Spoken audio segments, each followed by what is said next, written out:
देखने पड़ रहे हैं हमें कि सारी सरकार को अवाम खून से लेटर लिखकर रवाना किया जा रहा है शहर बीजापुर की, जिसमें एक वर्ग नहीं, हिंदू है, मुसलमान है, सिख है।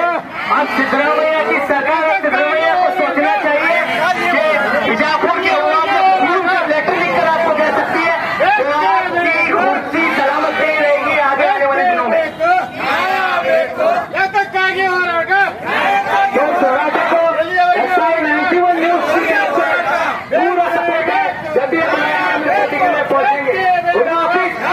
ಕಾಂಗ್ರೆಸ್ ಶಾಸಕರು ಒಬ್ಬರೇ ಶಾಸಕರು ಎಲ್ಲಿ ದಕ್ಷಿಣ ಕನ್ನಡ ಜಿಲ್ಲೆ ಪುತ್ತೂರು ತಾಲೂಕಿನ ಒಬ್ಬರೇ ಶಾಸಕರು ಒಂದು ವರ್ಷದಿಂದ ನಮಗೆ ಬೆನ್ನು ಹತ್ತಿದ್ರು.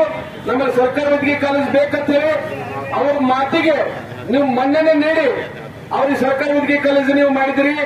ನಮ್ಮ ಬಿಜಾಪುರ ಜಿಲ್ಲೆಯಲ್ಲಿ 6 ಜನ ಶಾಸಕರಿದ್ರು ಕೂಡ, ಅದರಲ್ಲಿ 2 ಕ್ಯಾಬಿನೆಟ್ ಸಚಿವರು ಇದ್ರು ಕೂಡ ನಮ್ಮ ವಿಜಯಪುರ ಜಿಲ್ಲೆಯ ಶಾಸಕರು ಮಂತ್ರಿಗಳು ಯಾವ ರೀತಿ ಹೇಳಿದಾರೆ ನಿಮ್ಗೆ ಗೊತ್ತಿಲ್ಲ. ಅವ್ರ ಮಾತು ಏನಾದ್ರೂ ನೀವು ಕಾಶೀಶ್ರಾವಾಗಿತ್ತು ಮಾಡಬೇಕು ಅಂತ ಹೇಳಿ ಅವ್ರು ಏನಾದ್ರು ತಮ್ಮ ಸ್ವಾರ್ಥಕ್ಕಾಗಿ ಏನಾದ್ರು ತಮ್ಮ ಮುಂದೆ ಹೇಳಿದ್ರೆ ಅದಕ್ಕೆ ಮನ್ನಣೆ ಕೊಡಬೇಡಿ. ವಿಜಯಪುರ ಜಿಲ್ಲೆ ಜನ ರೊಚ್ಚಿಗೆ ಹೇಳ್ಬೇಕಾಗ್ತದೆ.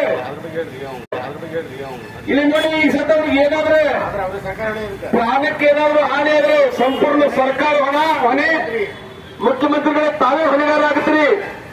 ಆಮೇಲೆ ನಮ್ಮ ಭಾಗದ ಜನಪ್ರತಿನಿಧಿಗಳೇ ಹೊಣೆಗಾರಾಗ್ತಾರೆ. ಈ ಮೂಲಕ ನಮಗೆ ಮಾಹಿತಿ ನೀಡುತ್ತಿದ್ದೇವೆ. ಒನ್ನಾಟ ವಾಹನ ಕೂಡ ಇಲ್ಲಿ ಬಂದಿದೆ. ನಾವು ಯಾಕೆ ತಮಗೆ ಹೇಳ್ತಾ ಇದ್ದೀವಿ ಅಂದ್ರೆ